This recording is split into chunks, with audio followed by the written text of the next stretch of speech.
Genesis chapter 7, verse 1 to 24. The Lord then said to Noah, "Go into the ark, you and your whole family, because I have found you righteous in this generation. Take with you 7 pairs of every kind of clean animal, a male and its mate, and 1 pair of every kind of unclean animal, a male and its mate, and also 7 pairs of every kind of bird, male and female, to keep their various kinds alive throughout the earth. 7 days from now, I will send rain on the earth for 40 days and 40 nights, and I will wipe from the face of the earth every living creature I have made." And Noah did all that the Lord commanded him. Noah was 600 years old when the floodwater came on the earth. And Noah and his sons and his wife and his sons' wives entered the ark to escape the waters of the flood. Pairs of clean and unclean animals, of birds and of all creature that move along the ground, male and female, came to Noah and entered the ark, as God had commanded Noah. And after the 7 days, the floodwaters came on the earth. In the 600 years of Noah's life, on the 17th day of the second month, on that day all the springs of the great deep burst forth, and the floodgates of the heavens were opened, and rain fell on the earth 40 days and 40 nights. On that very day Noah and his sons, Shem, Ham, and Japheth, together with his wife and the wives of his 3 sons, entered the ark. They had with them every wild animal according to its kind, all livestock according to their kinds, every creature that moves along the ground according to its kind, and every bird according to its kind, everything with wings.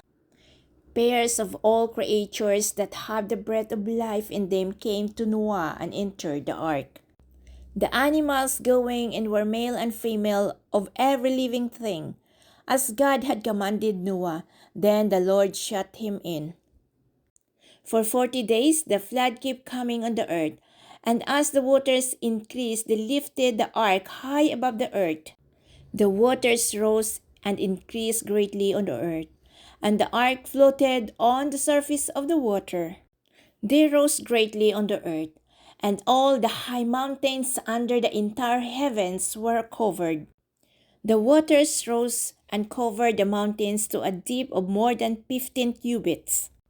Every living thing that move on the land perished: birds, livestock, wild animals, all the creatures that swarm over the earth, and all mankind. Everything on dry lands that had the breath of life in its nostril died.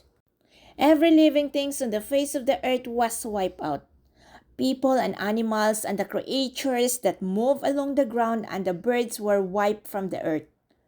Only Noah was left, and those with him in the ark. The waters flooded the earth for 150 days. Genesis chapter 8, verse 1 to 22. But God remembered Noah and all the wild animals and the livestock that were with him in the ark. And he sent a wind over the earth, and the waters receded. Now the springs of the deep and the floodgates of the heavens had been closed, and the rain had stopped falling from the sky. The water receded steadily from the earth. At the end of the 150 days, the water had gone down. And on the 17th day of the 7th month, the ark came to rest on the mountains of Ararat. The waters continued to recede until the 10th month. And on the first day of the 10th month, the tops of the mountains became visible. After 40 days, Noah opened a window he had made in the ark, and sent out a raven, and it kept flying back and forth until the water had dried up from the earth. Then he sent out a dove to see if the water had receded from the surface of the ground. But the dove could find nowhere to perch, because there was water over all the surface of the earth. So it returned to Noah in the ark. He reached out his hands and took the dove and brought it back to himself in the ark. He waited 7 more days and again sent out the dove from the ark. When the dove returned to him in the evening, there in its beak was a freshly plucked olive leaf. Then Noah knew that the water had receded from the earth. He waited 7 more days and sent the dove out again, but this time it did not return to him. By the first day of the first month of Noah's 601st year, the water had dried up from the earth. Noah then removed the covering from the ark and saw that the surface of the ground was dry. By the 27th day of the second month, the earth was completely dry. Then God said to Noah, "Come out of the ark, you and your wife and your sons and their wives. Bring out every kind of living creature that is with you, the birds, the animals, and all the creatures that move along the ground, so they can multiply on the earth and be fruitful and increase in numbers on it." So Noah came out, together with his sons and his wife and his sons' wives. All the animals and all the creatures that move along the ground and all the birds, everything that moves on land, came out of the ark, one kind after another. Then Noah built an altar to the Lord, and taking some of all the clean animals and clean birds, he sacrificed burnt offerings on it. The Lord smelled the pleasing aroma and said in his heart, "Never again will I curse the ground because of humans, even though every inclination of the human heart is evil from childhood.